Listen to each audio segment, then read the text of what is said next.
اس court کے سامنے ہر ایک کو حق حاصل ہے، علماء جائیں۔ اب بھی ہمارے ہاں چھوٹی سی ایکسرسائز ہوتی رہی ہے، جو تھوڑا سا کسی درجے کے اندر آپریٹو کیا تھا ضیاء الحق مرحوم نے، تو یہ جو شریعت کورٹس بنی ہے، اور میرے نزدیک کوئی ضرورت نہیں علیحدہ کورٹس کی، جو آپ کی سپیریئر کورٹس ہے وہی اصل کورٹس ہیں، انہیں آپ اختیار دیجئے، وہ طے کریں گے۔ اور اگر یہ بات کہی جائے اول تو یہ کہ یہ تو ایک انٹرم پیریڈ کے اندر اشکال ہو سکتا ہے نا، کہ ابھی ہمارے پاس وہ ججز نہیں ہے کہ جو ایکسپرٹس ہوں اسلامک لا میں۔ جیسے اسلامی ریاست قائم ہوگی، یہ خود بخود انٹرم کچھ انتظامات کے بعد ہو جائے گی، صورتحال بدل جائے گی۔ ہم تو اصول پر گفتگو کر رہے ہیں، لیکن آج بھی میں کہتا ہوں کہ جب علماء کو موقع ہے کہ آئیں آرگو کریں، ثابت کر دیں، تو کوئی مشکل کام نہیں ہے۔ ہمارے یہ ججز بھی یہ اہلیت رکھتے ہیں، فیصلہ کر سکتے ہیں۔ لہذا معاملہ صرف ایک ہی شکل ہے، یہ صورت عملی، جس میں کہ وہ تھیو ڈیموکریسی کا تقاضا صحیح طور پر ادا ہو سکے۔ اگر آپ اس میں علماء بورڈ بناتے ہیں، علماء کی کسی کاؤنسل کو اس پارلیمنٹ سے بالا تر پارلیمنٹ قرار دیتے ہیں، تو یہ در حقیقت تھیوکریسی کی شکل ہے، اور یہ تھیوکریسی جو ہے یہ عہد حاضر کے اجتماعی ضمیر، کلیکٹیو کانشنس جو ہے، اس کو قابل قبول نہیں ہے، اور اصولاً اسلام میں نہیں، یا کم سے کم میں یہ کہہ سکتا ہوں کہ سنی اسلام میں اس کا کوئی تعلق نہیں، کوئی اس کے لیے گنجائش نہیں ہے۔ وہاں چونکہ شیعہ اسلام میں وہ ایک امامت معصومہ کا تصور چلا آ رہا ہے، تو وہاں تو اصولاً تو وہ موجود ہے ابھی، چاہے امام غائب ہے، لیکن آپ کو معلوم ہے کہ انہی کی ایک شاخ ہے اسماعیلیہ، ان کا امام حاضر ہے، اور وہ امام معصوم ہے، لہذا وہ تو جو چاہے گا، وہ پوپ کی حیثیت ہے، اس کو حاصل ہے، جس چیز کو چاہے حلال کر دے، جس چیز کو چاہے حرام کر دے، اس کا اختیار ہے، جیسے پوپ کو تھا ویسے اسے ہے۔ یہ ہے تھیوکریسی کے نظام، جو اس تصور امامت معصومہ کے ساتھ تو کمپیٹیبل ہے۔ ایک آدمی اگر اس کو قبول کر لیتا تو اس کی کرولری کے تحت یہ چیز بھی قابل قبول ہو جائے گی، لیکن یہ ہے کہ سنی کانسیپٹ جو ہے، پولیٹیکل تھاٹ جو ہے سنی، اس میں اس کی کوئی گنجائش نہیں۔ واحد عملی شکل یہی ہے، پہلے ایک بہت زبردست عوامی رائے کا اظہار درکار ہوگا، جو ایسرٹ کرے کلیکٹیو ول کہ ہم چاہتے ہیں مسلمان جینا، مسلمان مرنا۔ وہ کس طریقے سے ہوگا، وہ ایک علیحدہ پروسیس ہے، جو کہ کل زیر گفتگو آئے گا، زیر بحث آئے گا۔ لیکن یہاں سے ہمیں سپوز کر کے چلنا ہوگا، سپوز کہ کسی ملک کے رہنے والے کلیکٹیولی ڈیسائیڈ کر دیتے ہیں کہ no legislation will be done repugnant to the Quran and the Sunnah، اور یہ پرووائڈ کر دیا جاتا ہے دستور کے اندر بغیر کسی ریزرویشن اور ایکسیپشن کے، اب یہ کام سپیریئر کورٹس کا ہے، اسی کے پاس ہوگا۔ جیسے بقیہ حقوق جو ہے شہریت کے، اس کے کسٹوڈین وہ ہے، اسی طرح اس دفعہ کے کسٹوڈین بھی وہ ہوں گے۔ یہی بات تھی جسے کہ علامہ اقبال نے یوں کہا تھا اپنے لیکچرز میں، کچھ چونکہ بات مختصر ہے، وہاں مبہم ہے، بہت تفصیل سے نہیں آئی ہے، لہذا اس کی انٹرپریٹیشن ایک سے زائد کی جا سکتی ہے، یہ میں تسلیم کرتا ہوں، لیکن یہ ہے کہ جو میرے نزدیک اس کی تعبیر ہے، جس کو میں 100% صحیح سمجھتا ہوں، وہ یہ ہے کہ اجتہاد اب بذریعہ پارلیمنٹ ہوگا۔ کیا معنی ہے اس کے؟ کہ کون سا اجتہاد قانون کی شکل اختیار کرے گا، اس کا فیصلہ پارلیمنٹ کرے گی۔ یہ نہیں ہے کہ یہی بیٹھے ہوئے لوگ، چاہے وہ ان پڑھ بھی ہوں، ان کی اکثریت، وہ اجتہاد کریں گے، بات یہ نہیں ہوتی۔ اب بھی آپ کو معلوم ہے کوئی قانون بنتا ہے پارلیمنٹ میں تو ایکسپرٹس ہوتے ہیں اس پارٹی کے، وہ بناتے ہیں، اور باقی جو لوگ ہوتے ہیں وہ تو ہاتھ اٹھاتے ہیں۔ وہ ایک نظام ہے جو چلتا ہے، ان میں سے اکثر کو یہ بھی پتہ نہیں ہوتا اس میں کیا طے ہے اور کیا فیصلہ کیا گیا ہے۔ تو یہ تو معاملہ ہے کہ اصولی طور پر یہ طے ہوگا۔ فرض کیجئے مجھے بھی حق حاصل ہے، میں اجتہاد کروں، نہیں بھی ہے تب بھی میں فرض کیجئے مدعی بن کر کھڑا ہو گیا ہوں کہ مجھے حق حاصل ہے۔ اسلام میں کوئی قدغن نہیں ہے اس پر کہ آپ بات کریں، ہاں بات کرنی ہوگی قرآن و سنت کی دلیل سے۔ ایک اجتہاد کوئی ہمارے عالم دین فرض کیجئے کسی ایک طبقے کے ہیں، وہ کر رہے ہیں کہ اس مسئلے میں یوں ہونا چاہیے، میں یہ سمجھتا ہوں کہ کتاب و سنت کا تقاضا یہ ہے۔ ایک اجتہاد کوئی اور کر رہے ہیں، ایک اجتہاد کوئی اور کر رہے ہیں۔ سوال یہ کہ کس کا اجتہاد انفورس ہوگا، وہ فیصلہ پارلیمنٹ کرے گی۔ یہ تھیو ڈیموکریسی کا وہ ڈیموکریسی والا ایلیمنٹ ہے کہ جو اس میں انٹروڈیوس کرنا پڑے گا، کہ کون سا اجتہاد نافذ ہوگا، اس کا فیصلہ پارلیمنٹ کی اکثریت کرے گی۔ یہ ہے مفہوم اس کا کہ اس دور میں اب اجتہاد نظریہ پارلیمنٹ ہوگا. یہ نہیں ہے کہ اصل میں اجتہاد وہ لوگ کریں گے. اس کنفیوژن کو ختم کر دیجئے. میں نے اس کو حال ہی میں ایک تحریر میں واضح بھی کیا ہے کہ دیکھیے مثال کے طور پر خلافت بنو عباس کا دور ہے. ایگزیکٹو اتھارٹی ایک شخص کے ہاتھ میں ہے، خلیفہ کے ہاتھ میں. وہ کہتا ہے امام ابو حنیفہ سے کہ آپ کو میں اختیار دیتا ہوں، آپ کو قاضی القضات بناتا ہوں، آپ کے فیصلے ہی قانون بن جائیں گے. اب امام ابو حنیفہ کے پاس انفورسنگ اتھارٹی نہیں ہے. اتھارٹی خلیفہ بنی عباس کے پاس ہے، لیکن اسے پسند ہے امام ابو حنیفہ، یا فرض کیجئے انہیں پسند آ گئے ہیں امام مالک. انہوں نے کہا کہ جی آپ کی کتاب جو ہے موطا امام مالک، میں اس کو قانون کا درجہ دیتا ہوں.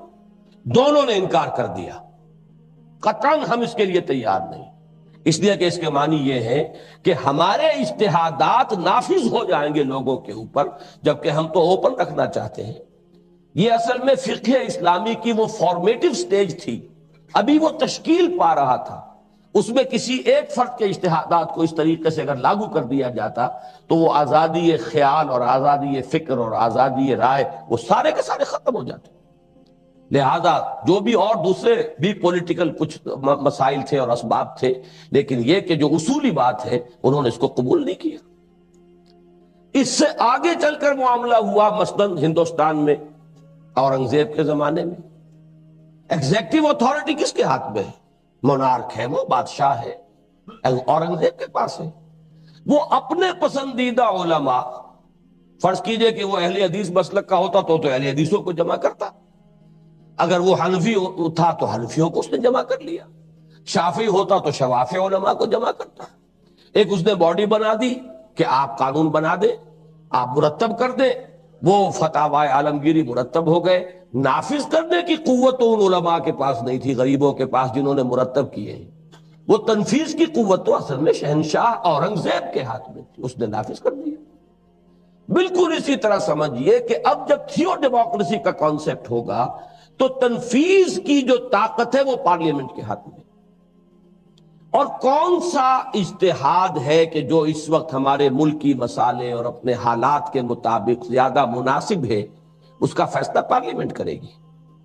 اس کے بعد بھی عام لوگوں کو یہ حق حاصل ہے کہ وہ عدالت میں جائیں اگر وہ سمجھتے ہیں کہ یہ اجتہاد جو ہے یہ اپنے حدود سے تجاوز کر گیا ہے، یہ کتاب و سنت کو کنٹروین کر رہا ہے. یو کین گو اینڈ ناک دی ڈور آف دی کورٹ. یہ ہے پروسیس کہ جو عملاً چل سکتا ہے. اس کو اگر سمجھ لیں تو بہت سے اشکالات، بہت سے سوالات، یہ علماء بورڈ اور یہ تھیوکریسی اور یہ آئیڈیالوجی کاؤنسل، ٹھیک ہے یہ ادارے رہیں گے، ریسرچ کاؤنسلز بنائیے، لوگوں کو سہولتیں دیجئے کہ وہ اس میں اجتہادی صلاحیتوں کو بروئے کار لائیں، لیکن فیصلہ بالآخر پارلیمنٹ کے ہاتھوں ہوگا. لیجسلیٹو اتھارٹی اس کے پاس ہے، but that legislative authority is limited by the injunctions of the Quran and the Sunnah. اب اس بات کا فیصلہ کہ وہ لمیٹیشن سے کہیں کراس تو نہیں کر گئے، اس کا فیصلہ کورٹ کریں گی. اللہ اللہ اور خیر صلی اللہ. غلطی ہو سکتی ہے تو غلطی تو سب سے ہو سکتی ہے، غلطی علماء بورڈ سے بھی ہو سکتی ہے، معصوم تو یہاں کوئی ہے ہی نہیں. غلطی اگر ہو گئی ہے ریویو بھی ہو سکتا ہے، اس میں کوئی پابندی نہیں. تو یہ ہے راستہ. اور میرے نزدیک علامہ نے جو بات فرمائی کہ اس دور میں اجتہاد تھرو پارلیمنٹ ہوگا، اس کا مفہوم یہی ہے. اب اس میں ایک سوال عملاً پیدا ہوتا ہے، اور ہمارے علماء میری اس بات کو اسی لیے پسند نہیں کرتے کہ وہ کہتے پھر ہمارا رول کیا ہے، where do we stand؟ اسلام بھی آئے اور پھر بھی اختیار وغیرہ جو ہے وہ سب انہی نمائندوں کے ہاتھ میں رہے، یا انہی سپیریئر کورٹس اور ان کے عدالتوں کے پاس چلا جائے. تو میں عرض کر دوں کہ علماء کے کرنے کے اصل کام کیا ہے. نمبر ایک، وہ جو میں نے کہا تھا کہ کلیکٹیو ول ایسرٹ کرے اپنے آپ کو، تبھی تو ہوگا نا. یہ پہلے تو اسے بروئے کار لانا ہے. خادمان دین اور علماء دین کا کام یہ ہے کہ عوام کے اندر ایک ایسی قوت ارادی پیدا کرے کہ وہ مسلمان جینا چاہتے ہیں، مسلمان مرنا چاہتے ہیں. نمبر دو، وہ عوام میں اتنا علمی لیول قائم کرے کہ لوگوں کو معلوم ہو کہ اسلام کیا ہے اور کیا نہیں ہے. کوئی مداری انہیں بہکا کر نہ لے جائے اسلام کے نام پر، کوئی ڈیماگوگ جو ہے انہیں کہیں بہا کر نہ لے جائے کسی چیز پر کہ جو غیر اسلامی ہو۔ ان کے اندر عوامی سطح پر اسلام کے فہم کا ایک لیول جو ہے وہ قائم، یہ ہے بیسک کام۔ نمبر دو یہ کہ علماء کے لیے کوئی پابندی نہیں ہے، وہ الیکشن لڑے چاہے پارلیمنٹ میں۔ آخر مفتی محمود صاحب بھی پہنچے تھے اور ذوالفقار علی بھٹو کو شکست دے کر پہنچے تھے، ان کے صاحبزادے اب بھی پہنچے ہوئے ہیں، کوئی پابندی نہیں ہے، وہ تو جو بھی جائیں گے۔ لیکن وہاں ان کی حیثیت عالم دین کی نہیں ہوگی، وہاں ان کی حیثیت ایک ووٹ لے کر ایک ممبر آف پارلیمنٹ کی ہوگی۔ وہ جو ان کی اپنی علمی حیثیت ہے، اور بقیہ لوگ بھی بیٹھے ہوں گے، کوئی پی ایچ ڈی بیٹھا ہوا ہو، کوئی کسی نے اور ڈاکٹریٹ کی ہوئی ہو، کوئی کسی اور مدرسے سے، کسی اور مکتب فکر سے دینی تعلیم حاصل کر کے آیا ہو، وہاں ان کی حیثیت جو ہے ممبر آف دی پارلیمنٹ کی ہے۔ اس عالم کی بنیاد پر ان کا سلیکشن نہیں ہے، لیکن یہ ہے کہ وہ اپنے اس علم سے اپنی اس اسمبلی کو مستفید کریں گے۔ اور پھر جیسا کہ میں نے عرض کیا، تیسرے لیول پر علماء کا کام یہ ہوگا کہ وہ جب دیکھیں کہ کوئی کسی جگہ پر اس دستوری حد سے تجاوز ہو رہا، they should go and assist the courts، superior courts کی مدد کریں اور ثابت کریں کہ یہاں یہ چیز جو ہے یہ اس دفعہ کی خلاف ورزی ہو رہی ہے۔ یہ تین رول ہیں اور تینوں بہت ہی ڈیسائسو رول ہیں، بہت ڈائنامک رول ہیں، یہ ہے کرنے کے اصل کام۔ باقی یہ ہے کہ اگر اس کو واقعتاً ایک تھیو ڈیموکریسی بنانا ہے، اگر واقعتاً اسلامک ریپبلک بنانا ہے، تو اس میں کوئی تیسرا راستہ میری فہم کے حد تک موجود نہیں ہے سوائے اس کے کہ اس دستور کی دفعہ کو، جو کہ ایک بہت زبردست عوامی مطالبے ہی سے لائی جا سکتی ہے، اس کو پھر سپیریئر کورٹس کی وہ کسٹڈی جو ہے ان کی ہو، اور وہاں طے کیا جائے کہ کہیں اس کی خلاف ورزی ہو گئی ہے یا نہیں ہو گئی۔ اس میں نے وقت کچھ زیادہ لے لیا ہے، آج میں چند منٹ کچھ اضافی لوں گا۔ اب چھٹا نقطہ ہے میری گفتگو میں، شہریت۔ یہ ذرا بٹر پل ہے اس کے لیے، اور میرے پاس کوئی ذریعہ نہیں ہے کہ میں اسے شوگر کوٹ کر سکوں، اور وہ یہ ہے کہ اسلامی ریاست کا اصل اور مکمل شہری صرف مسلمان، غیر مسلم ایک پروٹیکٹڈ مائنورٹی ہے، وہ برابر کا شہری نہیں ہے۔ برابر کا شہری کیسے ہو جائے جبکہ وہ اس نظریے کو نہیں مانتا؟ ریاست نسلی نہیں ہے، ریاست جغرافیائی نہیں ہے، چاہے جغرافیائی حدود اس کے ہیں، لیکن ریاست تو نظریاتی ہے۔ جو شخص اس نظریے ہی کو سبسکرائب نہیں کرتا، وہ کیسے پارلیمنٹ کے اندر لیجسلیشن کے اندر دخیل ہو سکتا ہے؟ وہاں تو بلکہ پالیسی میکنگ جو پوزیشنز ہیں حکومت کی، وہ بھی غیر مسلم کو نہیں دی جا سکتی، بلکہ یہ ہے کہ دوسرے لیول کے اوپر غیر مسلم آ سکتے ہیں، ان کے ایکسپرٹ جو صلاحیتیں ہیں بروئے کار لائی جا سکتی ہیں۔ لیکن یہ ہے کہ جہاں تک ریاست کی پوزیشنز، جہاں پالیسی اور ڈیسیجن میکنگ ہو رہی ہو، وہاں، اور خاص طور پر لیجسلیشن، جس لیجسلیشن کی بنیاد یہ ہے کہ کتاب و سنت کے منافی یہاں کوئی قانون صادر نہیں ہو سکتی، تو بالکل لاجیکل بات یہ ہے کہ وہاں کا شہری، صحیح شہری، مکمل شہری، جو چاہے آپ اسے تعبیر کر لیں، وہ صرف مسلمان ہے۔ غیر مسلم، وہ اس کے حقوق کی نگہداشت ہوگی، اسے اپنے عقیدے کی، اپنی عبادات کی، اپنے پرسنل لا کے اندر مکمل آزادی، اپنی نسل کو اگلی اپنی مذہبی تعلیم دینے کی آزادی، یہ تمام حقوق حاصل ہوں گے۔ جان مال کا تحفظ، عزت و آبری کا تحفظ جو ہے وہ اس کا بھی اتنا ہی ہوگا جتنا کہ کسی مسلمان شہری کا۔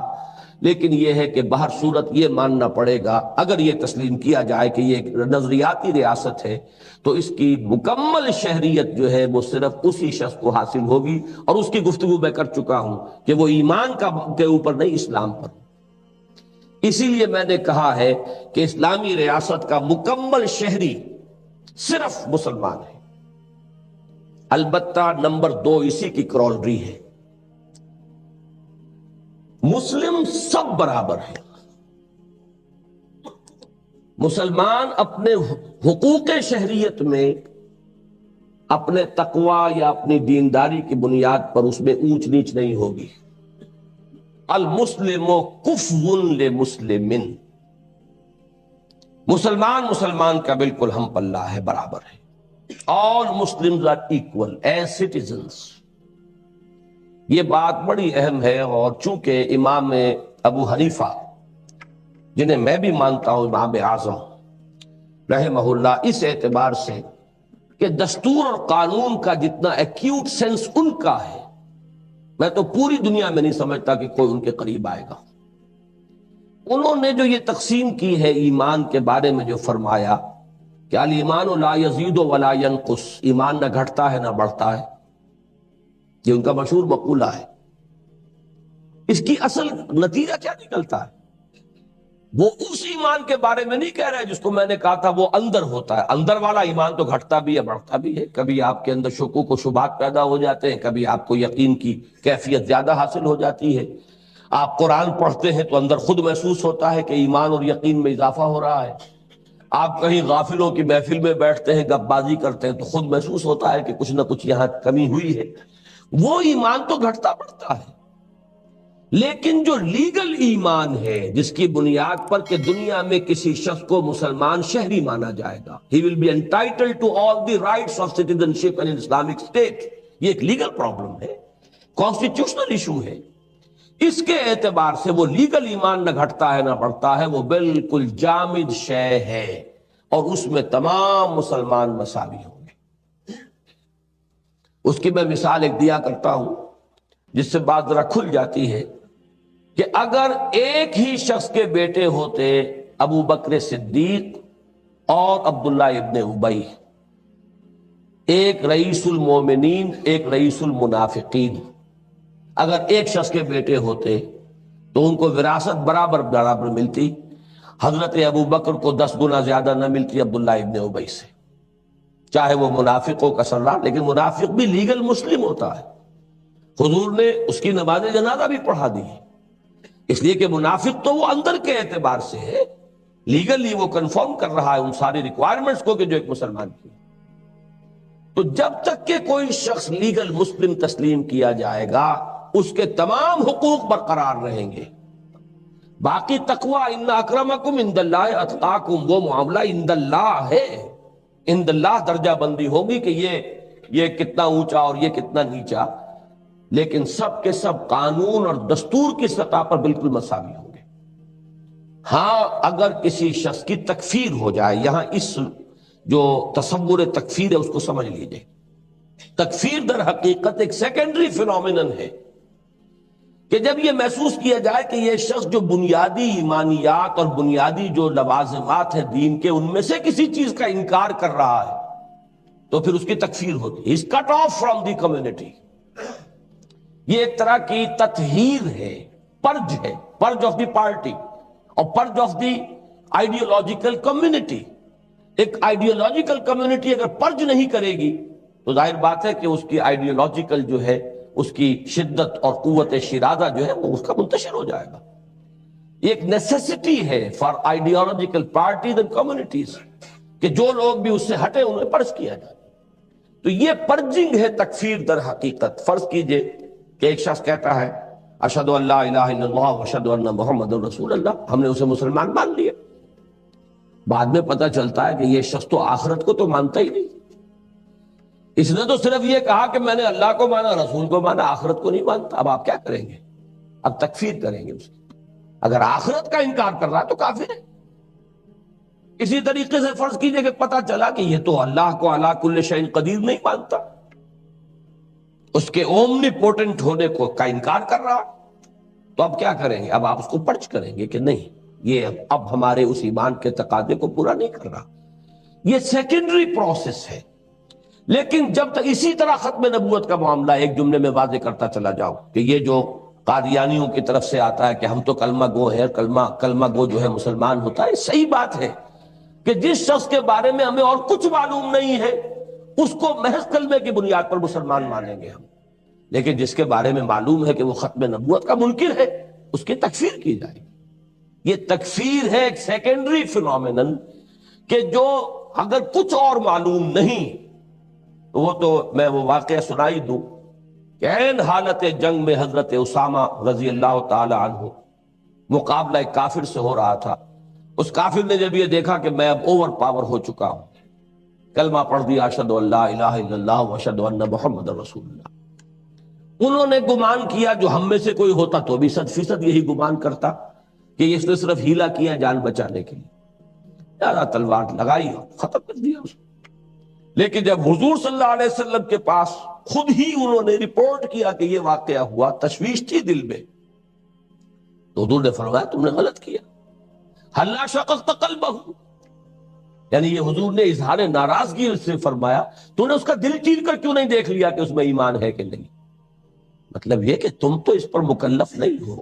اور فرمایا کہ اے اسامہ قیامت کے دن کیا جواب دو گے جب وہ کلمہ تمہارے خلاف استغاثہ لے کر آئے گا کہ اشہد ان لا الہ الا اللہ اشہد ان محمد رسول اللہ کے ہوتے ہوئے تلوار چل گئی. یہ کیا سچویشن ہے کہ اور کچھ معلوم نہیں ہمیں، صرف ایک شخص کا کلمہ طیبہ یا کلمہ شہادت.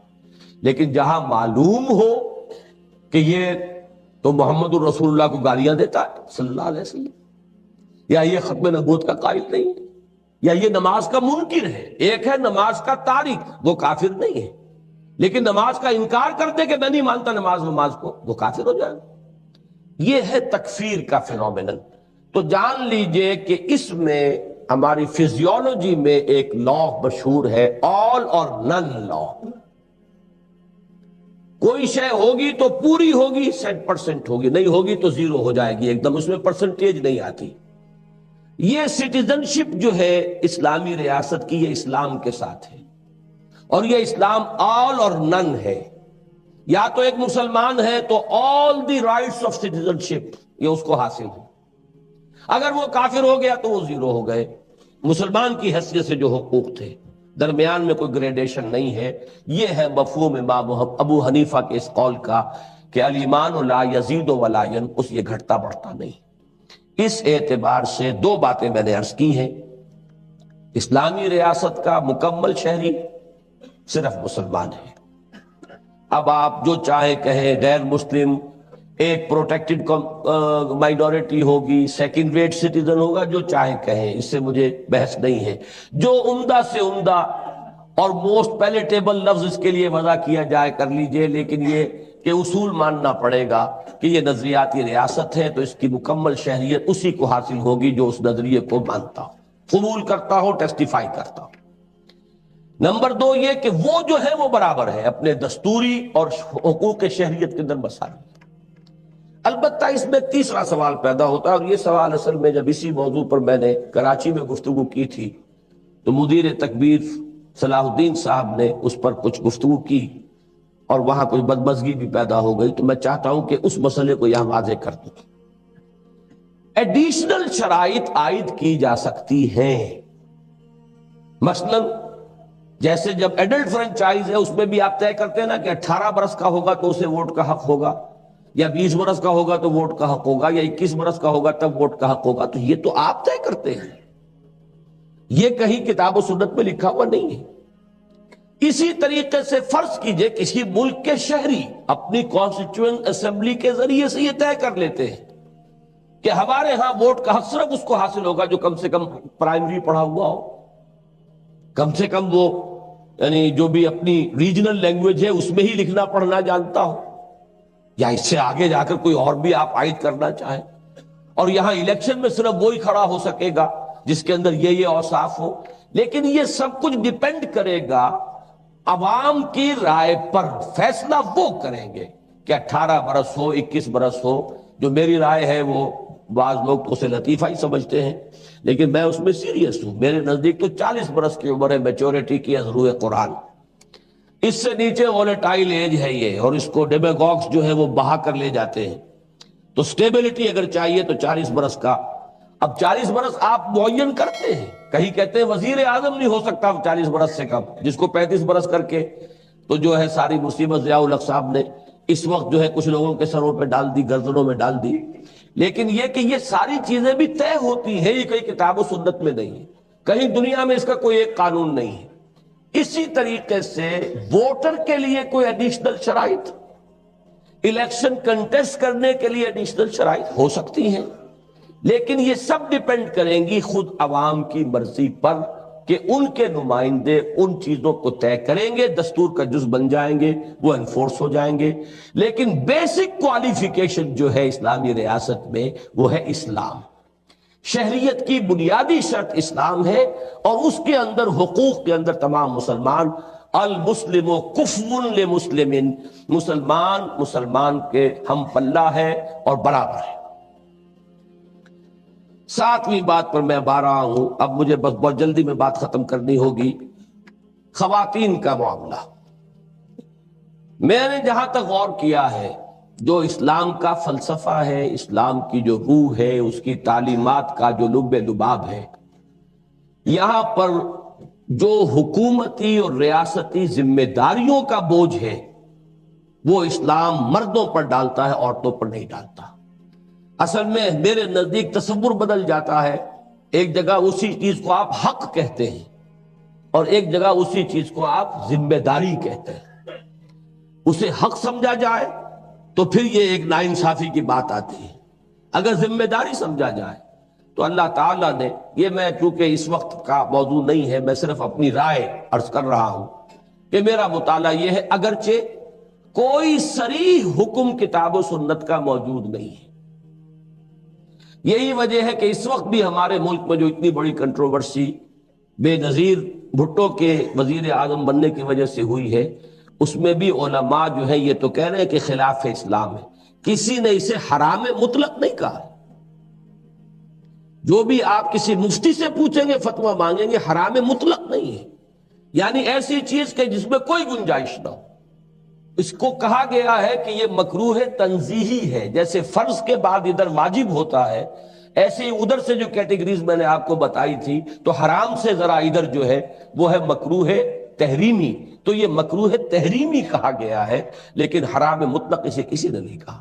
یہ بات اپنی جگہ ہے کہ میری رائے بھی یہ ہے کہ اسلام جو ایک معاشرہ بنانا چاہتا ہے، اس میں ایک ڈویژن آف رسپانسبلٹیز ہے، دائرہ کار کا جو ہے وہ تقسیم ہے، پھر وہ مخلوط معاشرہ بالکل اسلامی اصولوں کے خلاف ہے۔ اس کے اندر جو ہے یہ میل جول جو ہے مردوں اور عورتوں کا آزادانہ اختلاط جو ہے، وہ جیسا کہ میں اس دوسری تقریر میں بیان کر چکا ہوں، وہ تو اسلام کے بیسک آبجیکٹیوز کے خلاف ہے۔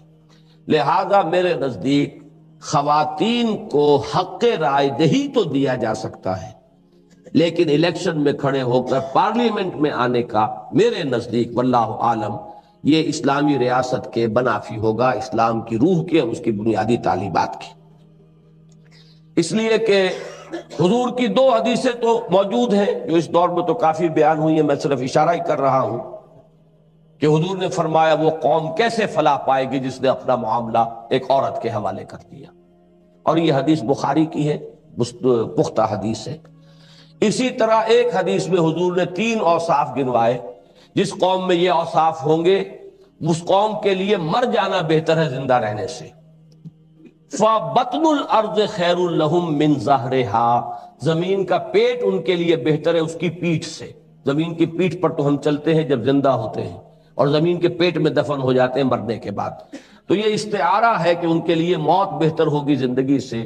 اس میں ایک یہ بھی ہے کہ وَأُمُورُهُمْ إِلَىٰ نِسَائِهِمْ، اگر ان کے معاملات ان کی عورتوں کے حوالے ہو جائیں تو یہ بھی گویا کہ ان چیزوں میں سے ایک ہے کہ جس کے بارے میں حضور کا فرمان یہ ہے کہ پھر ان کے لیے زندہ رہنے سے مر جانا بہتر۔ تو یہ دو چیزیں ایک ڈائریکٹیو پرنسپلز کی حیثیت سے تو موجود ہیں، اگرچہ کوئی کیٹیگوریکل جو ہے کوئی حکم نص قطعی کے درجے میں نہ قرآن میں ہے نہ سنت میں موجود ہے۔ اسی لیے میں نے جو رائے ہے اپنی آپ کے سامنے رکھ دی ہے۔ 8ویں بات، یہ بھی بات چھوٹی چھوٹی باتیں ہیں، میں اس کو بہت ہی تیزی کے ساتھ اب کور کر رہا ہوں۔ ایک اس دور میں جو بہت بڑا کنفیوژن پیدا کیا گیا ہے وہ یہ کہ آیا پولیٹیکل پارٹیز اسلام میں جائز ہے یا نہیں۔ اس پر کچھ علماء سے فتوے بھی لیے گئے، غالباً سعودی عرب سے ایک عالم دین آئے تھے، وہ تو فتویٰ دے گئے تھے، لیکن اللہ کا شکر ہے کہ الازہر یونیورسٹی کے ریکٹر جب آئے تھے تو انہوں نے اس کے برعکس فتویٰ دیا، وہی صحیح ہے کہ قطعاً کوئی پابندی نہیں ہے اسلامی ریاست میں پولیٹیکل پارٹیز پر۔ اس میں صرف ایک چیز ہے کہ جو میں سمجھتا ہوں کہ اسلام کی روح کے منافی ہے، اور وہ ہے پارلیمنٹ میں وپ جو ہوتا ہے پارٹی کا۔ اس کو دو حصوں میں سمجھیے، ایک تو ہے وہ بنیادی مینیفیسٹو جس پر کہ کسی پارٹی نے الیکشن لڑا اور اس پر لوگوں سے ووٹ لیے اور اس کے حوالے سے ایک شخص ممبر بنا ہے۔ مینیفیسٹو کے خلاف کوئی شے اگر آ رہی ہے اور اب اس کی رائے بدل گئی ہے، وہ سمجھتا ہے کہ دیانتاً جو ہمارا مینیفیسٹو ہے وہ غلط ہے بلکہ یہ بات صحیح ہے، تو پھر یہ ہے کہ اسے ریزائن کرنا چاہیے، he should seek re election, پھر اگر وہ آتا ہے۔ ورنہ یہ ہے کہ بنیادی مینیفیسٹو سے انحراف کی اجازت نہیں ہونی چاہیے۔ لیکن بہت سی چیزیں ایسی ہوتی ہیں جن کا تعلق بنیادی مینیفیسٹو سے نہیں ہے، وہ وقتی سا مسئلہ ہے، آ گیا ہے، کاؤنٹنگ ہو گئی ہے، ڈویژن ہو گئی ہے، اور آپ کو معلوم ہے پارلیمانی نظام میں تو اسی پر حکومت بنتی ہے اور بگڑتی ہے، ٹوٹ جاتی ہے۔ اس میں جو چیز کے بنیادی مینیفیسٹو سے متعلق نہ ہو، اس میں ہر ممبر کو آزادانہ دیانتاً اپنی رائے کے مطابق حق دینے کا اختیار ہونا چاہیے۔ یہ وپ جو ہے گویا کہ ایک انسان کو اپنے ضمیر کے خلاف رائے دینے پر اس کو مجبور کیا جانا، یہ میں سمجھتا ہوں کہ اسلام ہی نہیں ہے تو جو بیسک موریلٹی اور مورل ویلیوز ہیں اس کے خلاف ہے۔ ہاں، جیسا کہ میں نے عرض کیا، وہ چیز اگر بنیادی مینیفیسٹو سے متعلق ہے تو پھر اس کا فرض ہے کہ اسے اب ریزائن کرنا چاہیے۔ اس نے جو یہاں پہ پوزیشن حاصل کی ہے وہ اس مینیفیسٹو کے حوالے سے لوگوں سے ووٹ لیے، تو ان دو حصوں میں تقسیم کر دیا جائے تو پھر کوئی بات نہیں ہوگی۔ باقی پولیٹیکل پارٹیز یہ بہت بڑی ایجوکیٹو انسٹیٹیوشنز ہیں، اگر ہوں، یہ تو ہمارے والا معاملہ چھوڑ دیجئے پارٹیز ہے بھی کہ نہیں ہے، اس کو اس وقت اصولی بات ہو رہی ہے۔ تو جیسے میں نے عرض کیا تھا وکلاء کے بارے میں سوال آیا تھا کہ وکلاء کا انسٹیٹیوشن، ان کو تو اصل میں اسسٹ کرنا ہوتا ہے کورٹ کو، ان کی حیثیت وہی ہے جو مفتیان کرام کی ہوتی تھی ہمارے نظام میں، کہ ایک قاضی ہوتے تھے، ایک مفتی ہوتے تھے۔ قاضی فیصلہ کر رہا ہے اور مفتی جو ایکسپرٹ اوپینین دیتا ہے کہ اس صورت مسئلہ میں شریعت کا حکم میرے نزدیک یہ ہے۔ تو یہ معاملہ ٹو اسسٹ دی کورٹ، تو اس میں کوئی حرج نہیں ہے۔ باقی یہ کہ اب اس کا نظام کیا ہے، اس بنیادی طور پر یہ کہ وہ فریقین جو ہیں جو مقدمے کے، وہ انہیں ہائر کرتے ہیں، اور پھر یہ کہ ہر حال میں انہیں جو ہے چاہے وہ اپنے ضمیر کے مطابق رائے دے رہے ہیں یا کیا کر رہے ہیں، تو یہ تو ایڈیشنل خرابیاں ہیں جو ہر پروفیشن میں آ گئی، جس کو نوبلسٹ پروفیشن کہا جاتا ہے میڈیکل پروفیشن، اس میں نہ معلوم کتنی گندگی آ گئی ہے، وہ علیحدہ بات ہے۔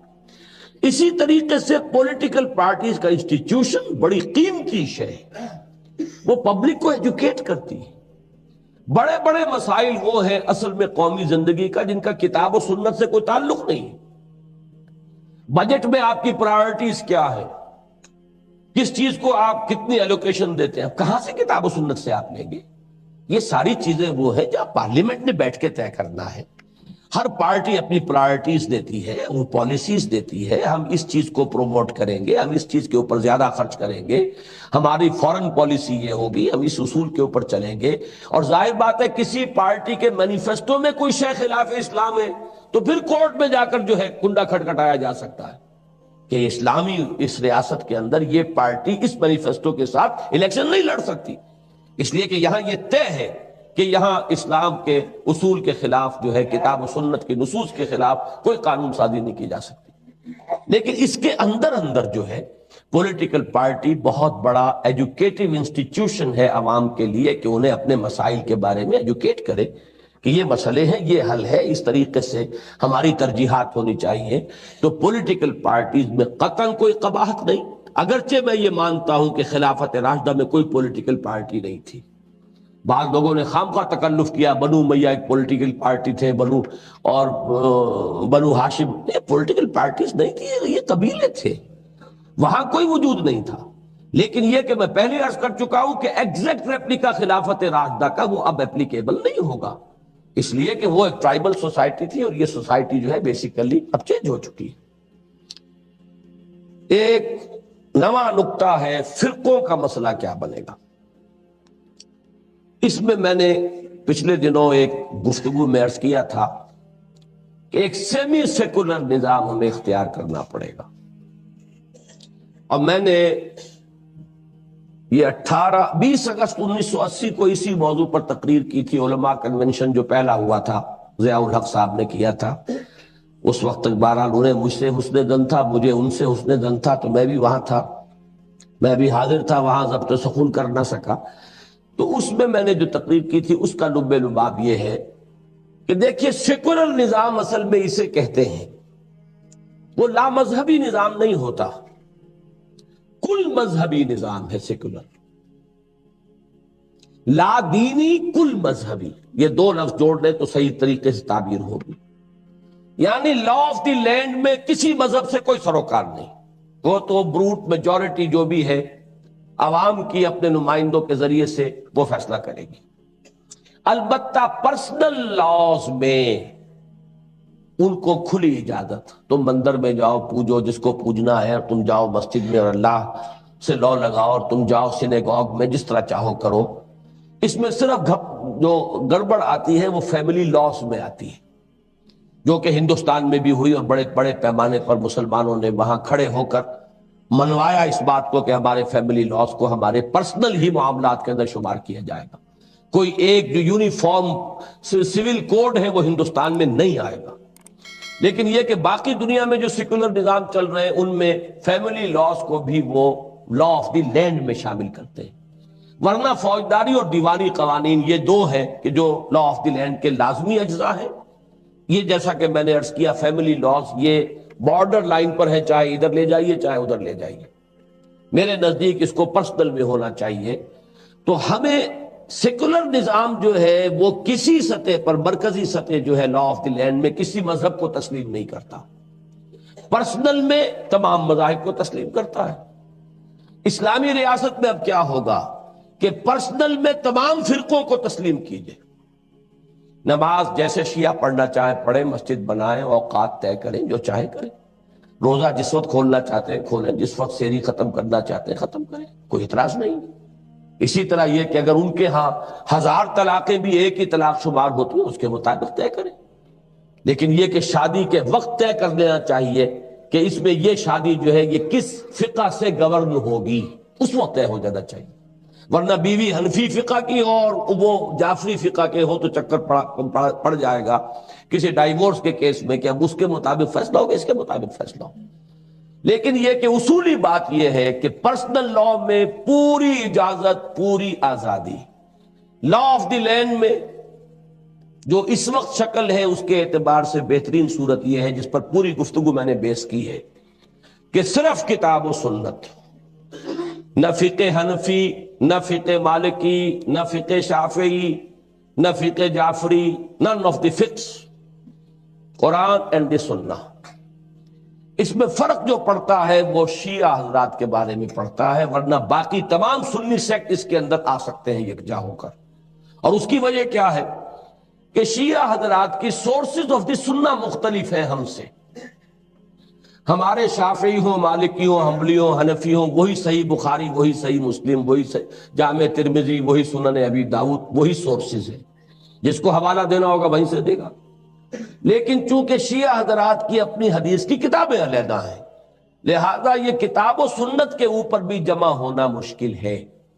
اس صورت میں پھر یہ ہے کہ آپ یہ طے کر دیجئے کہ یہاں پر جو معاملہ طے ہوگا وہ سنی کانسیپٹ جو ہے اس کے مطابق ہوگا، جہاں اکثریت سنیوں کی ہے. اور اگر جیسے ایران میں ہے اکثریت شیعہ حضرات کی ہے تو انہوں نے جو طے کیا صحیح کیا ہے کہ لا آف دی لینڈ وہ تو در حقیقت فقہ جعفری کے تحت طے ہوگا. باقی یہ ہے کہ سنیوں کو مختلف مکاتب فکر جو اور ہیں انہیں مذہبی آزادی حاصل رہے گی، پرسنل لا کے اندر انہیں آزادی ہوگی. یہی پریکٹیکل شکل ہے. اور اس میں اگر کوئی یہ معاملہ طے کر دیا جائے کہ یہاں فقہ حنفی کے مطابق لا آف دی لینڈ ہوگا تب بھی کوئی حرج نہیں ہے کہ عظیم اکثریت یہاں پہ احناف کی ہے. لیکن جو اصل بات بتانی تھی وہ یہ کہ یہ حل ہے کہ ایک طرف یہ لا آف دی لینڈ کو رکھا جائے، اس میں یا کتاب و سنت یا اکثریت کی فقہ معین ہو جائے. باقی جو پرسنل لا ہے اس کی حد تک تمام فقہوں کو بالکل ایکول لیول پر ٹریٹ کیا جائے اور ان کو پوری آزادی حاصل. بس اب آخری بات کر رہا ہوں اور وہ ہے اس پورے معاشرے اور اسلامی ریاست کے اندر اس کی شیرازہ بندی کے لیے ایک بہت مضبوط بنیاد اس لیے کہ محض قانون کسی معاشرے کو جمع نہیں کر سکتا، جوڑ نہیں سکتا۔ قانونی اپنی ضرورت ہے، دستوری اپنی ضرورت ہے، انسان میں جذبات بھی ہیں، انسان میں عواطف ہیں۔ یہ معاملہ جو ہے اسلامی ریاست اور اسلامی معاشرے کے اندر جذباتی وابستگی محمد الرسول اللہ صلی اللہ علیہ وسلم کے ساتھ، در دل مسلم مقام مصطفیٰ است، اور بمصطفیٰ برساں خویش را کے دی ہماوست، اگر بہو نہ رسیدی تمام بولا بیست۔ حضور کی ذات کو مجروح کرنے والی کوئی شے بھی اگر ہے تو وہ بھی گویا کہ اسلامی ریاست کی بنیادوں کو منہدم کرنے والی شے۔ اس اعتبار سے میں سمجھتا ہوں کہ بہت ہی صحیح فیصلہ ہوا ہے اس وقت جو انٹرنیشنل کوئی گیدرنگ ہوئی ہے، اور اس میں ان لوگوں نے جو لیگل ایکسپرٹس ہیں مختلف فقہوں کے، انہوں نے یہ طے کیا ہے کہ شاتم رسول مرتد ہوتا ہے۔ جیسے دین کی کسی بنیادی بات کا انکار کرنے والا مرتد ہو جائے گا، اس کی تکفیر کی جائے گی، ایسے ہی رسول صلی اللہ علیہ وسلم کو گالی دینے والا یا آپ کی شان میں اس درجے کی کوئی یعنی گستاخی کرنے والا وہ بھی مرتد قرار پائے گا، اس لیے کہ وہ بھی اسلامی اجتماعیت کے ایک اہم پلر کو مجروح کر رہا ہے۔ اس لیے کہ یہ جذباتی اور قلبی وابستگی ہے محمد الرسول اللہ صلی اللہ علیہ وسلم کے ساتھ، جو اس کے اندر حرارت اور حرکت اور جذباتی ہم آہنگی پیدا کرتی ہے، اور تہذیبی ایک یونیفارمٹی پیدا کرتی ہے، کلچرل یونیفارمٹی۔ اس کی بنیاد در حقیقت یہ مرکزی شخصیت ہے محمد الرسول اللہ صلی اللہ علیہ وسلم کی۔ یہی وجہ ہے کہ سورہ حجرات کی جو آیتیں آج آپ نے سنی ہیں، پہلی آیت میں تو وہ کانسٹیٹیوشنل بنیاد آ گئی، یا ایھا الذین آمنوا لا تقدموا بین یدی اللہ ورسولہ، اے اہل ایمان اللہ اور اس کے رسول سے آگے مت بڑھو۔ یہ تو کانسٹیٹیوشنل ہے، وہ دائرہ ہے جو میں بیان کر چکا، جو ریپرزینٹ کر رہا ہے ڈیوائن ساورنٹی کو۔ اور پھر پوری تفصیل سے آیا لا ترفعوا اصواتکم فوق صوت النبی ولا تجہروا لہ بالقول کجہر بعضکم لبعض۔ وہ ترجمہ آپ سن چکے ہیں، اپنی آواز کو نبی کی آواز سے بلند نہ کرو، جس طرح تم بلند آوازی سے باہم گفتگو کر لیتے ہو ایسے نہ کر بیٹھنا، مبادا تمہاری ساری نیکیاں حبط ہو جائیں تمہیں پتہ بھی نہ چلے۔ اب یہ جو انداز ہے قرآن مجید کا، یہ خود بتا رہا ہے کہ اسلام کی جو ملی زندگی ہے مسلمانوں کی، اجتماعی شیرازہ بندی، اس کی جہاں ایک وہ دستوری اساس ہے، وہیں یہ ایک مرکز کا کھوٹا جو ہے وہ مرکزی شخصیت ہے محمد الرسول اللہ صلی اللہ علیہ وسلم کی۔ لہذا یہ ہے وہ بمصطفیٰ برساں خویش را کے دی ہماوست، اگر بہو نہ رسیدی تمام بولا بیست۔ اسی پر میں اپنی گفتگو ختم کر رہا ہوں۔ معذرت خواہ ہوں بہت کہ میرا آج جو ہے 3 دن کا ریکارڈ میرا خراب ہو گیا۔ میں نے مسلسل 3 دن 1.5 گھنٹے میں بات اپنی ختم کی ہے، لیکن آج غالباً میں 20 منٹ زیادہ لے گیا ہوں۔ معذرت خواہ ہوں خاص طور پر آپ حضرات سے، اس لیے کہ مجھے معلوم ہے کہ لمبی تقریر سننا خاصا مشکل کام ہے۔ میں بھی کرتا ہوں لمبی تقریریں، لیکن کسی کی لمبی تقریر سن نہیں سکتا، اب میں اس کا صاف اعتراف کرتا ہوں۔ بہرحال اب یہ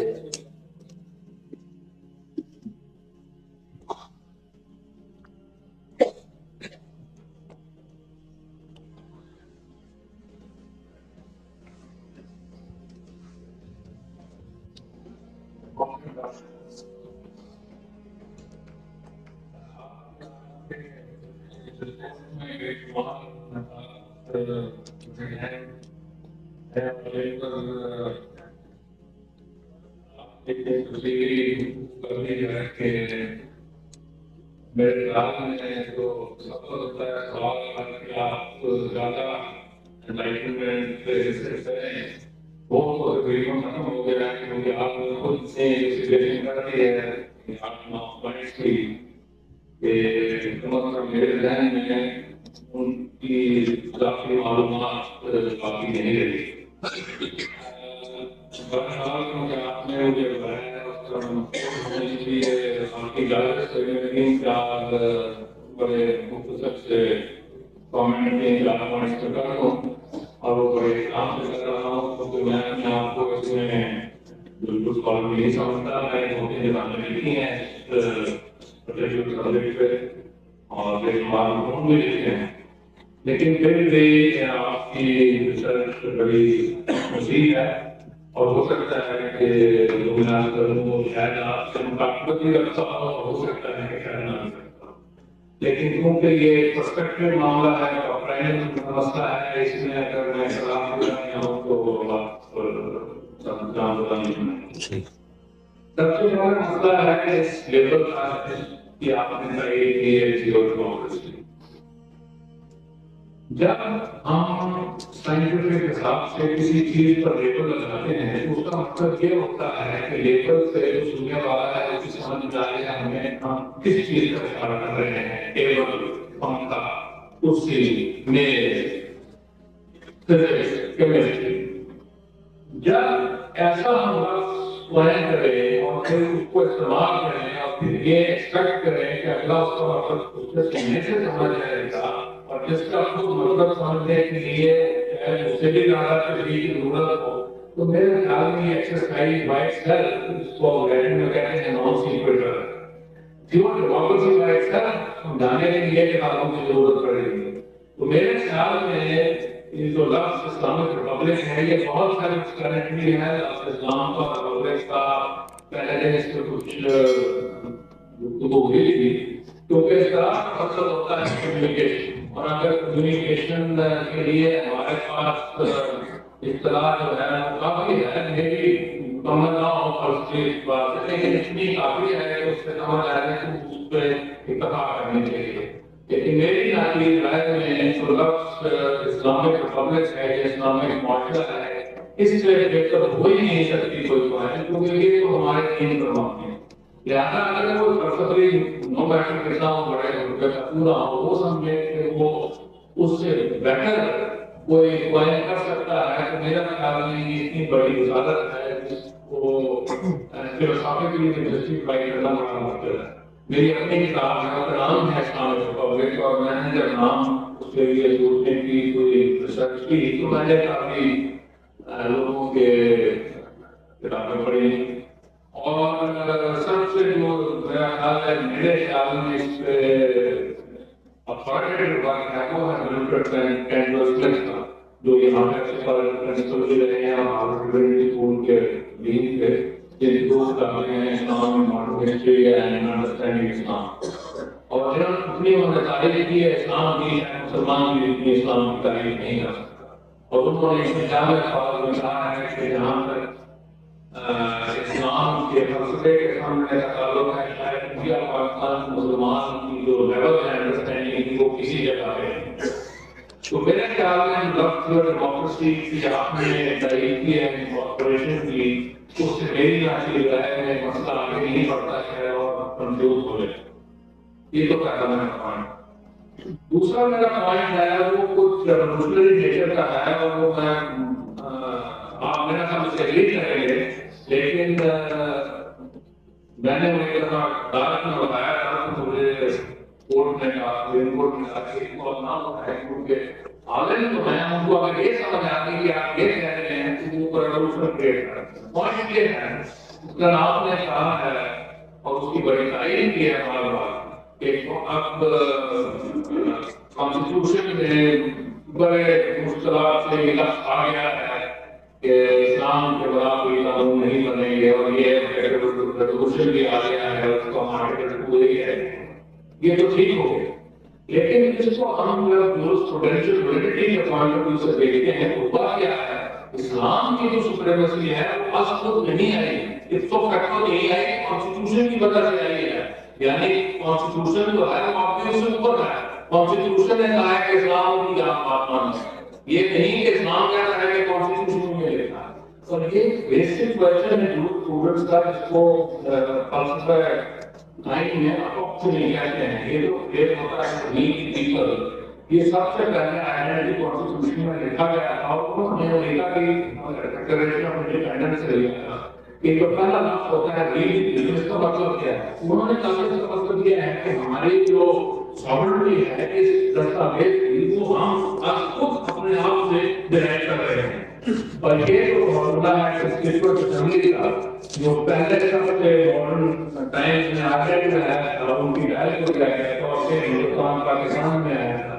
یہ تو کانسٹیٹیوشنل اسمبلی کا یہ تھا کہ جو پہلی دستور اور ان ممالک کی وہ ہندوستان سے بن کے نہ آئے بلکہ ان ممالک کے لوگ خود بنائے.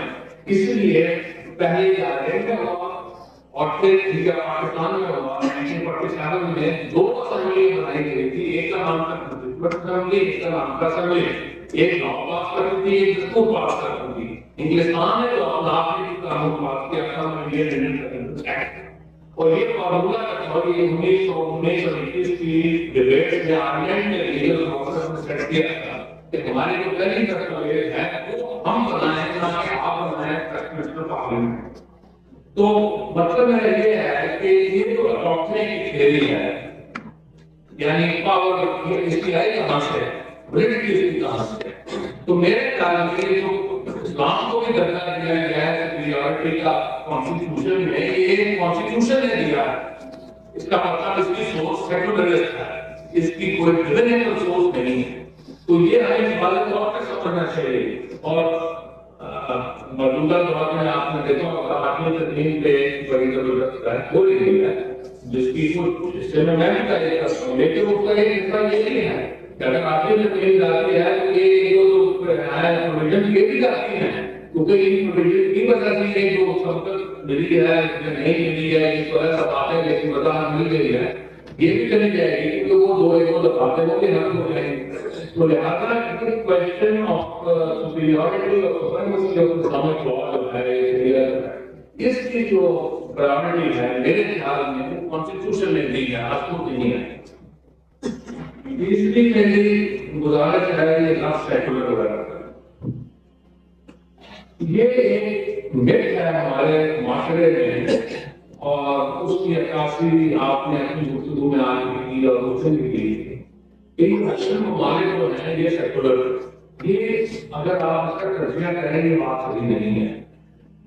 وہ کہتے ہیں ان لیبل کے حساب سے سیکولر, مثلاً جو سبسٹنس ہوتا ہے کسی لا کے تعین کرنے کا کہ یہ سیکولر ہے نان سیکولر ہے, وہ آپ نے صحیح آئیڈینٹیفیکیشن کی, وہ ہے اس کے فیملی لا. اب آپ انگلینڈ کے فیملی لا دیکھتے ہیں یا امریکہ کے دیکھتے ہیں, وہ کون سے ہیں؟ وہ کرسچینٹی کی فیملی لا ہے, منوپولیاں لا کرتے ہیں, ان کا جو ضابطہ ہے شادی ہے وہ وہی ہے جو ریلیجن لا کرتا ہے. اور 1872 میں امریکہ میں سب سے پہلے ماڈرن ٹائم میں ایک کرسچین سیکٹ نے پولیٹیکلی کی ڈیمانڈ کی, جن کو مارمنس کہتے ہیں, سیونتھ ڈے ایڈوینٹسٹ کہتے ہیں, یہاں بھی ہے, اور اسٹیٹ آف یوٹا جو ہے ان کی ہے. تو انہوں نے جوزف سمتھ جو تھا, اور اس نے جوزف سمتھ نے اپنی ریلیجن کی بیس کچھ بدلاؤ کیا, اور اس کے کوئی اسلامی کیبنٹس کے لیے اس نے کہا میں ایران سے دور کرنا ہوں, اور اس نے یہ کہا کہ ہمارے ان کے جو بیسک قانون ہیں وہ اسلام سے کام لیتے ہیں. تو جب پولیگمی کا سوال آیا تو باقی جتنے امریکہ کی اسٹیٹ تھی انہوں نے ان کو کافی دور کیا, اور وہ چلتے چلتے نیو یارک سے وہ اس وقت یوٹا پہنچ گئے, تقریباً اس وقت امریکہ کا بیسٹ ترین حصہ تھا, اور پھر وہ کئی کھڑے ہوا تو میں وہاں گیا. تو مطلب میرا یہ ہے ہندوستان کے یہ بیسٹ ہے کہ وہ سیکولر اسٹیٹ ہے, وہ بالکل سیکولر اسٹیٹ نہیں ہے اس پوائنٹ آف ویو سے. بادشاہ جو ہے ریفارمیشن آفٹر 1538 جب کہ ہنری نے ریفارمیشن کیا اور وہ جدا کیا تو وہ بھی جگہ ہو گیا, وہ اپوائنٹمنٹ ہے آرکیٹیکٹ آف یارک کینٹربری کو, وہ ڈیفینڈر آف دی فیتھ ہے, he is the head of the English church. ان کے روڈس پہ لگا ہوا ہے لارڈ کی ٹرسٹ, وہ شروع کرتے ہیں اپنی رائٹرز. تو جس طرح سے ہم اپنے آپ کو نان سیکولر کہنے کی کوشش کرتے ہیں اور ان کو سیکولر کہتے ہیں, وہ اپنی نہیں سیکولر ہے نان سیکولر ہے, یہ انہوں نے کیونکہ فلسفہ ہوتا ہے, زبان ہوتی ہے, انہوں نے ایک مکس کریٹ کر کے کہ ہمارا سیکولر لا ہے. ان پوائنٹس پہ ان کا لا ایسے ہے جیسا ہمارا ہے. ہمارے آئین جو ہے وہ جتنے اسلامی آئین نہیں ہیں اس میں ان کے بھی.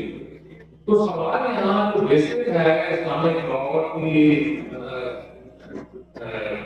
ایگزسٹنس کا ویزا سیکولر سے, وہ میرا خیال اس سے بہت وسیع ہے, اور وہ میرا آخری تقریباً نقطہ اس کی طرف آ رہا ہوں وہ یہ ہے کہ جس کا تصور اسلامک ریپبلک ہے، آپ میں بالکل آفیسر تعین کرتا ہوں، میں نے بھی کی ہے، میں نے اس کو لکھا ہے، اور وہ یہ ہے کہ اسلامک ریپبلک کا جو ڈاکٹرائنل ایسپیکٹ ہے، جو قرآن شریف میں لکھا ہوا ہے اور پیغمبر اسلام نے اس کا ورک آؤٹ کیا ہے، اس کی جو ایویڈنس ہے، کسی چیز کی جو ایویڈنس ہوتی ہے وہ کسی لیبارٹری میں نظر آتی ہے نا، تو جو لیبارٹری ہے ہماری اسلامک اسٹیٹ کی، وہ وہی ہے جس کی آپ نے فرمایا ہے، وہ محکمہ وزارت تشکیل کا سامان وہ ختم ہو گیا تھا 660 AD میں، آج سے تقریباً 1400 سال پہلے۔ اس کے بعد ان ممالک میں جنہوں نے وہ پیغام رسید کیا، انہوں نے اس کی پیروی نہیں کی۔ اس کے بعد وہ 200 سال اربوں کی حکومت رہی،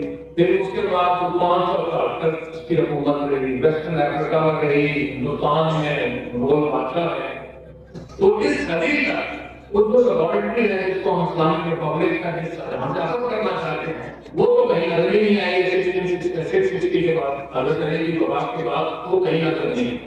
لہٰذا سوال یہ ہے کہ ہم یا تو اب نوسٹیلجیا ساری زندگی بسر کریں گے دوسرے سسٹم میں بھی وہ کسی طرح واپس ہیں، لیکن آپ نے بالکل صحیح کہا ہے وہ واپس نہیں آ سکتی، کیونکہ فنڈامنٹل جو اس کے ایٹریبیوٹ ہے وہ اب وہ نالج ہے۔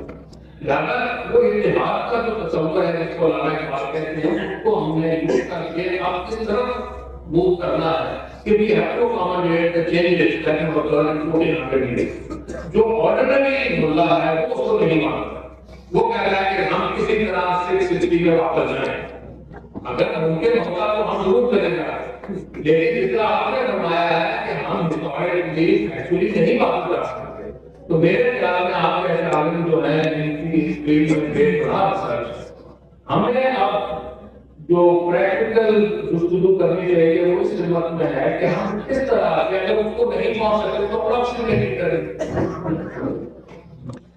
بہت شکریہ، آپ نے بہت ہی اہم نکات اٹھائے ہیں۔ چونکہ وقت زیادہ ہو رہا ہے، میں بس صرف مختصر عرض کروں گا۔ پہلی بات جو ہے تھیو ڈیموکریسی کی، میں صرف حوالہ دوں گا کہ یہ دنیا میں اصول تسلیم کیا گیا ہے کہ ہر مفکر کو نئی اصطلاحات وضع کرنے کا حق حاصل ہے، اور جب وہ کوئی اصطلاح وضع کرتا ہے تو ظاہر بات ہے وہ نئی ہوتی ہے، لیکن پھر اسی کی اصطلاح کے حوالے سے اس کا فکر آگے پھیلتا ہے۔ اس اعتبار سے میں اب بھی مولانا مودودی کی، اور یہ چونکہ آج سے 50 سال پہلے کی بات ہے، تو اس وقت ان کی ایک اٹیمپٹ کہ جو معروف ہے نظام، تھیوکریسی ہے، ڈیموکریسی ہے، مونارکی ہے، وغیرہ وغیرہ، اب اس کے حوالے سے بات سمجھانے کے لیے افہام و تفہیم کا وہی جو کمیونیکیشن کا مسئلہ ہے، تو وہ اس اصطلاح کو انہوں نے سہارا بنایا، تو میں اسے اب بھی سمجھتا ہوں کہ وہ قیمتی ہے اور صحیح ہے۔ دوسری بات یہ کہ یہ بہت ہی بنیادی فلسفیانہ بات ہے کہ یہ جو کانسٹیٹیوشن ہے اب وہ عوام کا بنا ہوا ہے، تو گویا کہ اسلام کو سینکٹیٹی لوگ دے رہے ہیں، نہ یہ کہ اسلام جو ہے وہ اپنی ان اٹس اون رائٹ وہ آ رہا ہو۔ یہ میں سمجھتا ہوں بالکل صحیح ہے، اس لیے کہ اللہ تعالیٰ نے اس کائنات کو جو تخلیق کیا اور انسان کو جو حیثیت دی ہے، اس میں ایک اختیار اسے دیا ہے، اما شاکرم و اما کفورا۔ کسی انسان کو زبردستی مسلمان بننے پر مجبور نہیں کیا جائے گا۔ مسلمان کا کافر ہونا ایک علیحدہ مسئلہ اسلامی ریاست میں، وہ جو مرتد والی بات ہے اس کو اس ذہن سے نکال دیجئے، لیکن کسی انسان کو مسلمان ہونے پر مجبور نہیں کیا جائے گا۔ لہذا گویا کہ مسلمان ہونا یا نہ ہونا اس کا اختیار اس کے ہاتھ میں ہے۔ اگر وہ ہوتا ہے تو وہ اللہ کے اجر و ثواب پائے گا، دنیا میں اسے مسلمان ریاست جو ہے وہ اپنا ایک شہری مانے گی، نہیں ہوتا ہے تو ٹھیک ہے، یہاں وہ اسلامی ریاست میں ایک پروٹیکٹڈ مائنورٹی کا فرد ہوگا، اللہ کے ہاں جو سزا بھگتے گا بھگتے گا۔ تو یہ تو اتھارٹی دی ہے اللہ نے، اما شاکرم و اما کفورا۔ اگر جبر ہوتا تو پھر تو انسان کے پاس کوئی اختیار ہی نہیں تھا، جب اختیار نہ ہوتا تو پھر نہ کوئی نیکی کا کوئی اجر اور نہ کوئی بدی کا کوئی ثواب۔ اسی اعتبار سے کلیکٹیو لیول پر کوئی کمیونٹی وہ بھی یہ اختیار رکھتی ہے۔ اسلام یہ چاہتا ہے کہ وہ اپنے اختیار سے اللہ کے قدموں میں اپنے اختیار کو ڈال دے۔ اسلام کے معنی یہ ٹو سرنڈر، مجھے اللہ نے ایک اختیار دیا تھا، میں چاہوں تو ادھر جاؤں، چاہوں ادھر جاؤں۔ میں نے ایکسرسائز کیا ہے اپنے اس آپشن کو اور اس چوائس کو، اور میں نے اپنی آزاد مرضی سے اپنی اس آزادی کو اللہ کے قدموں میں ڈال دیا۔ ٹو سرنڈر اٹ از اسلام۔ تو جس طرح ایک فرد اپنی آزاد مرضی کے تحت اپنی اس آزادی کو اللہ کے قدموں میں ڈال دیتا ہے، ایسے ہی ایک کمیونٹی طے کرتی ہے، وہ کلیکٹیو ول جس کو میں کہہ رہا تھا، کہ وہ ایسرٹ کرے جب بھی کرے کہ ہمیں تو اپنی آزادی اللہ کے قدموں میں ڈال دینی ہے۔ ہاں اللہ نے جتنی آزادی دے دی یہ اس کی عطا ہے، اس میں ہم باہمی مشورے سے چلیں گے۔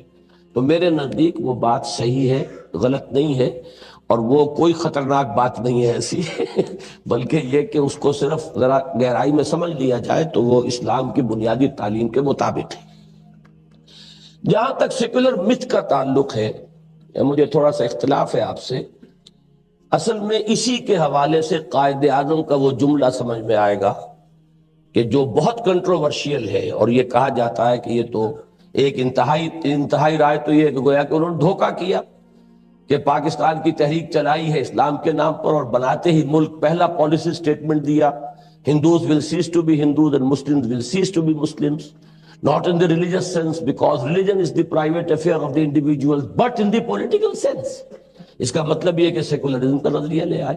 اب اس کی جو جسٹیفیکیشن میں نے دی ہے اپنی کتاب میں استحکام پاکستان میں، وہ اس سے یہ مسئلہ حل ہو جاتا ہے کہ در حقیقت سیکولرزم کا بنیاد کیا ہے کہ پارلیمنٹ کسی ملک کی بیٹھ کر جب قانون سازی کرے گی تو کوئی مذہبی انجنکشن اس کے لیے فیصلہ کن نہیں ہوگا۔ اس بیسک جو دلیل ہے اس کے پاس ہونے کی، وہ میجورٹی آف دی ریپرزنٹیٹیوز ہے، دیٹس آل۔ ہو سکتا ہے کہ وہ اسلام کے کسی قانون کے مطابق جو ہے ہندوستان میں فیصلہ ہو جائے۔ اب اگر شراب کو کوئی ملک کہتا ہے، پروہیبٹ کرتا ہے، تو گویا کہ ایک ڈیوائن لا کے مطابق اس نے فیصلہ کیا، لیکن اس کا وہ فیصلہ ڈیوائن لا کی وجہ سے نہیں ہے، بلکہ اپنے فیکٹس اینڈ فگر سٹیٹسٹکس دیکھ کر کے اتنے ایکسیڈنٹ ہوتے ہیں، اتنا یہ ہوتا ہے، نشے میں جو قوم کے بڑے اہم راز ہیں وہ نکل جاتے ہیں، وہ سٹیٹسٹکس دیکھ کر انہوں نے طے کیا کہ یہ جو ہے ڈرنکنگ پروہیبٹڈ۔ تو یہ ہے سیکولرزم میرے نزدیک، اور اسی کو قائد اعظم نے راستہ بنایا تھا کہ مسلم میجورٹی کا ملک وجود میں آ چکا، اس میں سیکولر راستے سے اسلام آ سکتا ہے، یعنی آپ اسلام کا بہت زیادہ ڈنکا بجائے اور چلے گا۔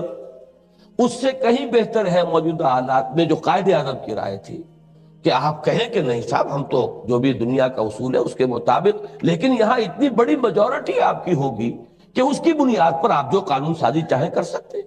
کون سا اصول دنیا کا ہے جو میجورٹی کو کوئی قانون بنانے سے روک دے؟ تو اس اعتبار سے میرے نزدیک اس میں کنٹرڈکشن نہیں ہے، بلکہ انہوں نے اس اپنے وعدے کو یا اپنے اس پروگرام کو جس کے تحت انہوں نے اس تحریک چلائی تھی، اس کو ایک راستہ دیا تھا کانسٹیٹیوشنل، کہ اس راستے سے اب بات آئے۔ ایک ملک کے اندر ایک پارلیمنٹ کی اکثریت طے کرتی ہے صاحب اب یہ کرتے ہیں، اور وہ چاہے اپنی جگہ پر وہ اسلام کی بنیاد پر کرتے ہیں، تو کوئی کسی کو روکنے کی کوئی وہاں پر ان کو کوئی ڈیموکریٹک نارم نہیں ہے جو ان کے راستے میں رکاوٹ بن سکے۔ تو میری یہ یعنی توجیہ ہے قائد اعظم کے اس فرمان کی۔ جہاں تک لیبارٹری کا تعلق ہے، اصل میں تو یہی بات تھی، یہاں پھر میں قائد اعظم ہی کا اس قول جو ہے سناؤں گا آپ کو، کہ ہم پاکستان کے نام سے خطہ ارضی اس لیے چاہتے ہیں کہ اسلام کے اصول حریت و اخوت و مساوات کا ایک نمونہ دنیا کے سامنے پیش کر سکیں۔ اسی لیبارٹری کو وجود میں لانا ہی در حقیقت ہمارا اصل کام ہے، اور پاکستان کے بارے میں میری یہ پختہ رائے ہے، میں نے اپنی اس کتاب میں اپنے خیالات ظاہر کیے ہیں کہ کوئی اور شکل ہے ہی نہیں اس کے لیے، کوئی استحکام کی بنیاد اس کے سوا نہیں بنے گی کہ اسلام کی طرف ہم ریورٹ کریں۔ ہمارا حال یہ ہے کہ ناچار مسلمان شوق کافر نہ توانی شد، ہم کافر ہو کر رہ ہی نہیں سکتے، ہمیں تو چاروں ناچار مسلمان ہونا پڑے گا، اور وہ لیبارٹری وجود میں لانی پڑے گی۔ البتہ یہ ہے کہ اس کے لیے ایک ریولوشنری پروسیس کی ضرورت ہے۔ اب یہ کہ آیا کل بھی آپ وقت نکال سکیں تشریف لائیں، تو کل آخری ہے سیشن اور اسی موضوع پر ہے۔ باقی جہاں تک آرڈنری ملا کی بات ہے اور کوئی ریفائن یا نیا ماڈرن ملا جو ہے، تو میں تو چاہتا ہوں کہ اللہ تعالیٰ آپ کو وہ ماڈرن ملا بنائے اور آپ کھڑے ہو، اور کوئی فرق واقع نہیں ہوتا، داڑھی آپ رکھ لے تو کیا ہے۔ باقی یہ کہ دلیل تو ہمارے ہاں کوئی برہمنزم ہے نہیں، دلیل کتاب و سنت سے لائیے، اور لائیے وزنی، تو آپ کی بات مانی جائے گی۔ آپ ہی کسی مسجد میں خطبہ دیں، اللہ تعالیٰ آپ کو۔ اور میں تو اسی قسم کے ماڈرن ملا بنانے کے لیے اپنے 23 برس تو اس میں کھپا چکا ہوں، اور میں نے کچھ ماڈرن ملا بنا بھی لیے ہیں جو مسجدوں میں خطبے بھی دے رہے ہیں، درس دے رہے ہیں قرآن کی۔ یہ تو واقعتاً یہ ہے کہ ورتھ ڈوئنگ، یہی تو کرنے کا کام ہے۔ جی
پہلا وہ یہ ہے کہ آپ نے سوال فرمایا کہ اسلامی نظام کے متعلق شبہ و شبہات اس صحیح میں رہے۔ میں سمجھتا ہوں اس سے یہ راستہ پیدا ہوتا ہے کہ شاید پہلے بالکل واضح 1920 کا اقتدار یہ نظام کے تطبیقات اور اس کے مضمون اور اس کی انجیلا اور اس کے اصول بالکل واضح ہیں۔ 20ویں صدی میں کچھ ایسا ہوا کہ اس میں میرا یہ خیال ہے، معاف کیجیے گا، میں اگر یہی وضاحت کر دوں تو شاید اس پہ نہیں بات کی ضرورت ہوگی، پھر اگلے پوائنٹ پہ آپ چلیں گے۔ 20ویں صدی کا میں نے کہا تھا کہ ملت کی تقسیم جو ہوئی ہے وہ ویسٹرن امپیریلزم کے حوالے سے ایک بات، اور وہ جو میں نے کہا تھا کہ کنفیوژن پیدا ہوا ہے وہ یہ ضیاء ایرا، ناٹ 20ویں صدی، کہ اس سے پہلے ہمارے ہاں پولیٹیکل تھاٹ خاصا نکھر گیا تھا، لیکن ضیاء الحق صاحب نے چونکہ نان پارٹی اور یہ مختلف جو تصورات دیے ہیں، میرا حوالہ اس کی طرف تھا۔ میرا خیال ہے کہ اس سے آپ کی اور یہ سوال مناسب ہو جاتا ہے، یا یہ میں سمجھتا ہوں کہ دراصل یہ ساری اسلامی نظام کی خطوحال کی بحث ہماری فکر کی تاریخ میں شاید یہ مغربی افکار کے ذریعے اثر شروع ہوئی۔ انہوں نے کچھ چیزیں بتا کر لی، کچھ ڈربا کیا ہے، کچھ پرچی لیا ہے، الیکشن کا ایک نظام قائم کر لیا، اور مغربیت کے دور سے شروع ہو کر ہم نے یہ کوشش کی کہ کسی نہ کسی طرح اسلام کی سیاسی نظام کی ایجادی کی جائے کہ مغرب کی ویلفیئر اسٹیٹ کا نمونہ بن جائے، مغرب کے جمہوری نظام کا کچھ چربا بن جائے، اور یہ شبہ و شبہات بڑی ناواقف ہیں۔ میں سمجھتا ہوں کہ اجماع کی صورت یا کنسنسس کی صورت اسی طرح پیدا ہوتی ہے۔ اب جہاں تک اس 40 سال مشرق وسطیٰ میں یا انڈونیشیا میں یا مصر میں بات کے خصوص، پاکستان میں خصوص یہ بحث جو ظاہر ہے، اس سے کچھ خطوط اس کے واضح ہوتے ہیں جو آپ نے اصول بیان کیے ہیں۔ ان کی حد تک تو ہمارے سعودی میں بھی اور ہمارے دوسرے میں بھی اور ہمارے سیکولر اسلامی اگر وہ ہیں ان کو بھی شاید اختلاف ہوتا ہے، ان پہ تو ایک اجماع کی یقین نہ کہیں اجماع کی ایک صورت پیدا ہوتی ہے اور ان کے نشانی ہے ہماری مسلم، مگر مگر بعض اس کے باوجود اس اجماع کے باوجود جو بحث کیا جاتا ہے بعض مثلا ایک بات جو مجھے سمجھ نہیں آئی اور کہ آپ نے دو الفاظ کا استعمال اصول اور احکامات ان میں فرق ہے. کس میں؟ اصول اور احکامات. اگر احکامات کی عدم موجودگی میں اصول موجود ہے تو کیا احکامات کا درجہ نہیں رہتے؟ اگر نہیں رہتے تو پھر ان کی جگہ احکامات کہاں سے آئیں گے؟ اور بعض ایسے معلومات ہیں ایسے عنوان بھی ہیں ایسے جن پر احکامات آپ کے فرمانے کے مطابق احکامات نہیں اصول ہے. تو کیا ہم اصول اور احکامات کی میں تفریق و روایت کے یہ تو نہیں کر رہے کہ ہم اس کنڈے سے کام چلا رہے ہیں اور حضور کو اتنی وسعت دے رہے ہیں اور محض یہ کہتے ہیں کہ اس میں غلط ان کے احکامات نہیں ہیں اور حکم تو سے اللہ کا ہے اصول بھی میں اور کے ان الحکم الا للہ احکامات کی تعریف میں آئے گا یا اصول کی تعریف میں آئے گا؟ یہ جو احادیث آپ نے پڑھی کیا وہ احکامات کی تعریف میں آئیں گے یا اصول کی؟ ایک تو یہ اس میں ہے وہ.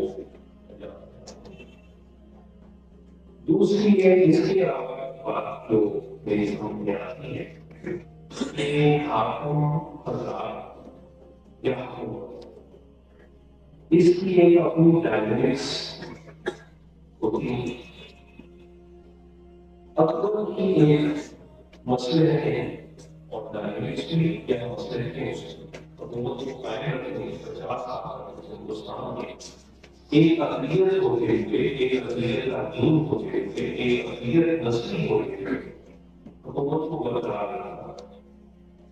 اس مسئلے کے تابع اس نے بہت سی کارروائیاں کہ سور کو سلام کرتا ہوا دیکھا گیا ان حاکموں کا وہ دیکھا گیا ان تلک لگا وہ دیکھا گیا. یہ ساری حکومت کی مسئلے کے ختم نہیں ہوئے اور نہ وہ پولیٹیکل ڈائنامکس کسی کے مرحلے پہ آ کے سارے میں ہو جائیں گے. ابھی سیاسی پروسیس میں اس کے لیے اتفاق نہیں کرتا. یہ بات آپ لوگ کہتے ہیں کہ فلاں واقعہ والی تو وہ سیاسی کوئی جو پروسیس کی بند ہو گئی.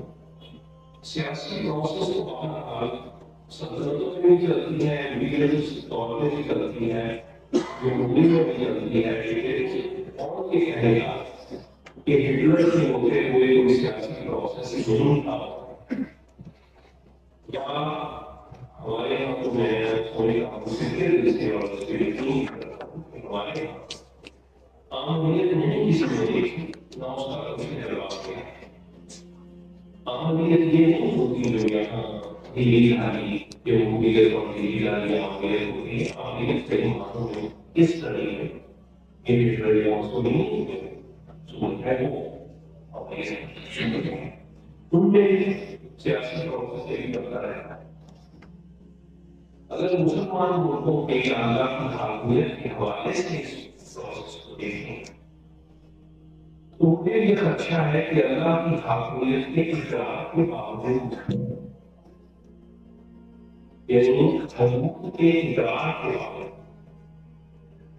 یہ ضروری نہیں کہ حاکم ہو اپنی سیاسی مسئلے کو یا حقوق کے مسئلے کو وہ حدود کو تجاوز کرے. حدود کو حدود سے تجاوز نہ کرے. حدود کو پھیلان کے تمام اختیارات اپنی ساتھوں میں محفوظ نہ کرے. ہمارے یہاں یہ نہیں ہوا. میں نہیں سمجھ رہے چند اختیارات محفوظ یہ ہوں گے تو یہ اس کے بعد wenn man den Marschblock Präsidenten Kommissar Marschblock und der